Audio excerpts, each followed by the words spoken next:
يا أيها الذين آمنوا إذا نودي للصلاة من يوم الجمعة فاسعوا إلى ذكر الله وذروا البيع ذلكم خير لكم إن كنتم تعلمون.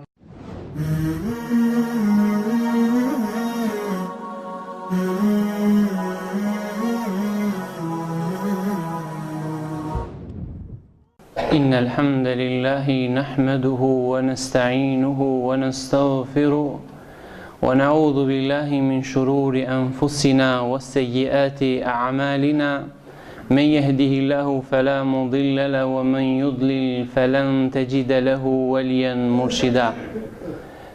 أشهد أن لا إله إلا الله وحده لا شريك له وأشهد أن نبينا محمد عبد الله ورسوله. Amma ba'd, falëndërimet I takojnë Allahu Dhul Gjelal, përshëndetjet, salavatet ja dërgojmë pejgamberit Muhammed sallallahu alaihi wasallam, familjes së tij, shokëve të tij dhe gjithë muslimanëve që ndjekin sunetin e tij deri në ditën e gjykimit. Allahu I Madhreshëm është ai I cili krijoi njeriu, e solli në këtë dunja, u mësoi njeriu qëllimin e ekzistimit përmes të dërguarve të tij, që Allahu I ndihmoi ata me mrekullit, mu'gjizat e që mbesin fakte dhe argumentet më të forta për të treguar se shpallja nga Allahu Dhul Gjelal është hak, dhe në anën tjetër për të mos I lanë hapësirë krijesës njeri të arsyetoj veten shpesh herë edhe me gënjeshtra. Allahu e ka bërë njeriu halife në tokë, pastaj I sqaroi rrugën e drejtë, e mësoi njeriu se cilat janë veprat e mira që afrojnë tek Zoti dhe cilat janë veprat e këqija të cilat e largojnë nga Allahu Dhul Gjelal. Allahu është ai I cili e mësoi njeriu se si duhet të jetë rob I nënshtruar ndaj mësimeve të Allahut, dhe në të kundërtën, nëse njeriu sillet keq dhe rebelohet ndaj urdhave të Allahut, është ai I cili do ta meritojë dhe shijojë dënimin e Allahut Dhul Gjelal. Të nderuar musliman, Allahu Gjelle Gjelaluhu nuk ka bërë që dynjaja të jetë shtëpia e shpërblimeve, por Allahu ka krijuar dynjan tjetër që të jetë vendi ku njerëzit do t'i marrin shpërblimet në qoftë se kanë vepruar mirë apo në dëshkimin qoftë se kanë vepruar keq, dhe gjitha këto në bazë të asaj se çfarë kanë punuar njerëzit.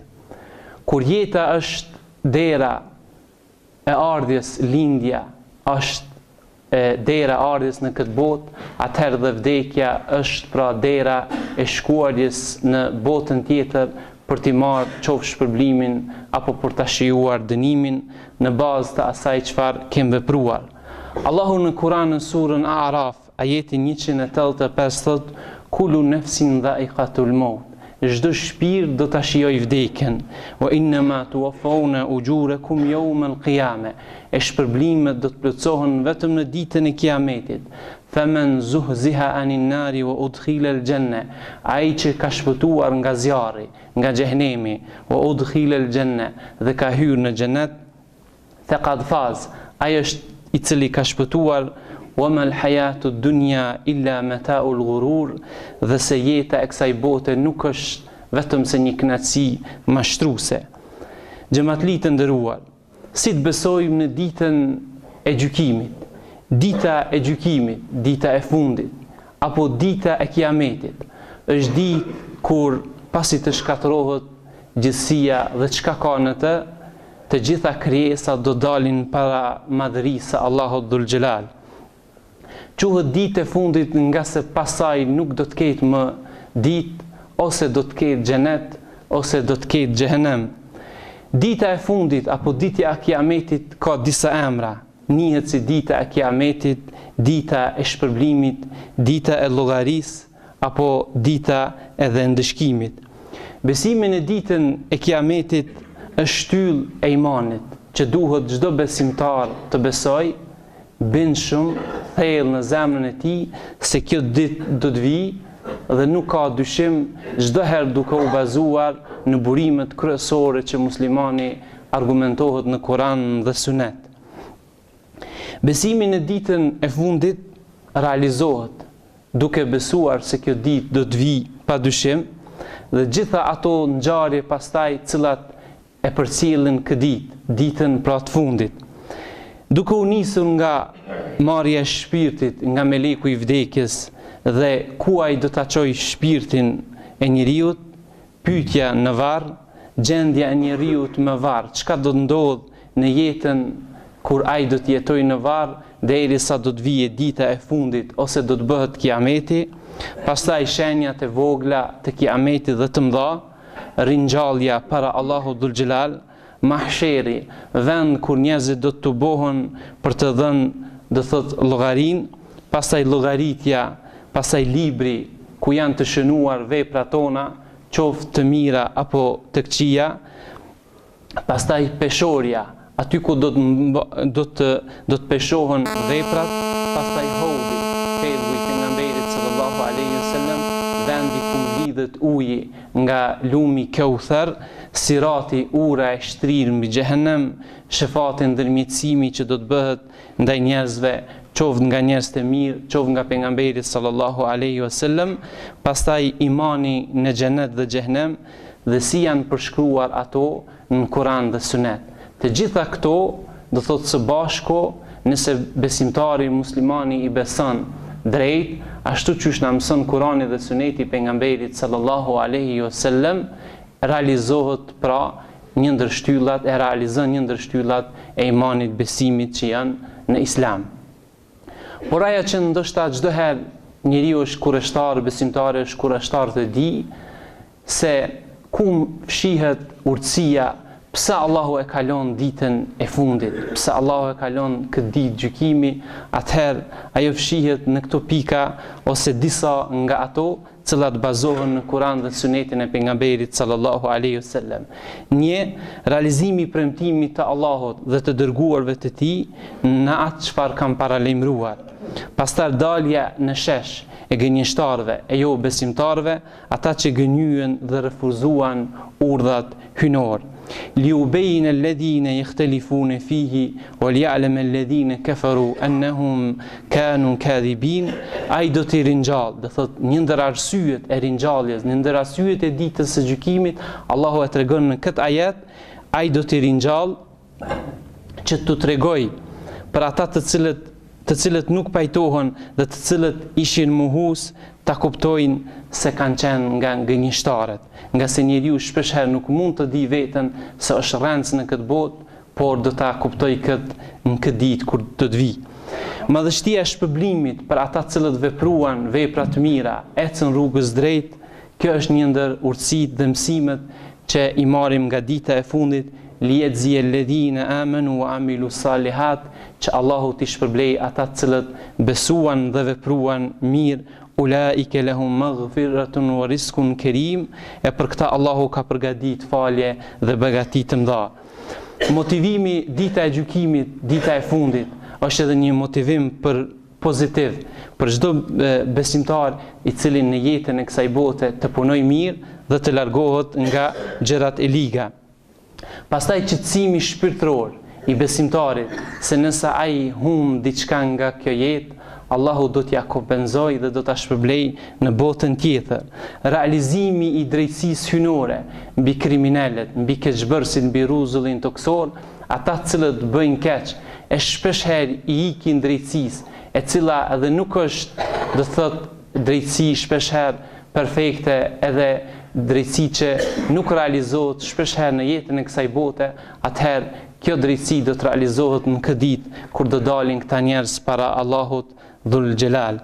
Pastaj Allahu në ajetin tjetër thot: "E fahasibtum annama khalaqnakum abatha", a menduat ju o ju njerëz se ne ju kemi krijuar kot, wa annakum ilayna la turjaun, dhe se ju nuk do të ktheheni tek ne.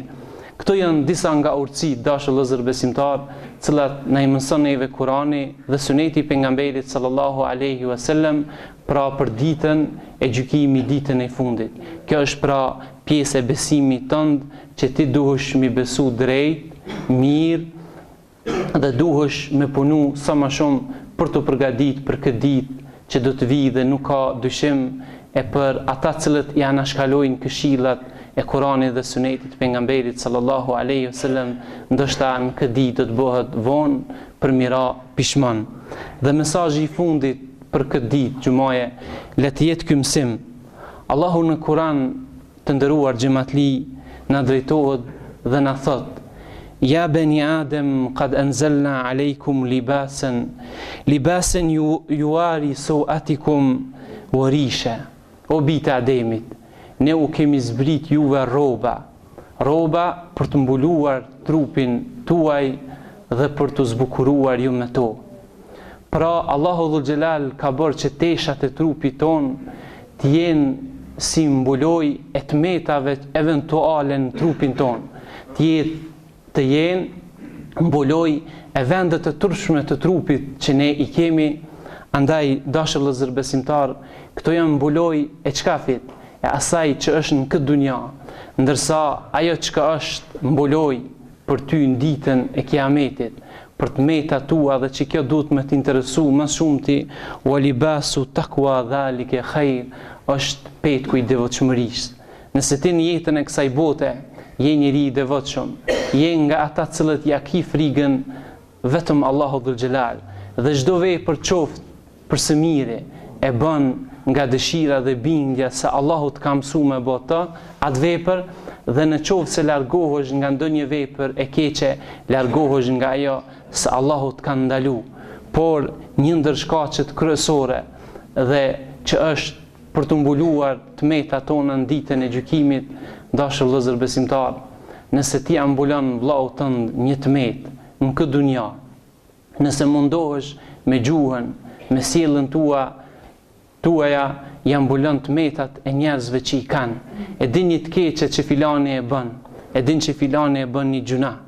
Ti bën nga ata cilët ja mbulon këtë dunja, e jo nga ata cilët ja shpalos dhe ja tregon të tjerëve. Nëse je nga ata pra në që këtë botë ja mbulon njerëzve të metat e tyre, Allahu Dhul Xhelal kam i t'i mbulu ty të metat e tua, që janë ndoshta edhe shpesh herë dhe të shumta ditën kur do dilsh para Allahu Dhul Xhelal, dhe i mençur është ai i cili punon pra në jetën e kësaj bote për të arritur kënaqësinë dhe shpërblimin tek Allahu Dhul Xhelal dhe faljen e tij, a ditë ku nuk do të ketë falje pos faljes të Allahut subhanahu wa taala. Ishte gjithë kjo që kam përgatitur për ju. E lut Allahun Dhul Xhelal nga ky minber që të më fal mua, juve dhe gjithë besimtarët, lutni edhe ju Allahun subhanahu wa taala. Mm-hmm.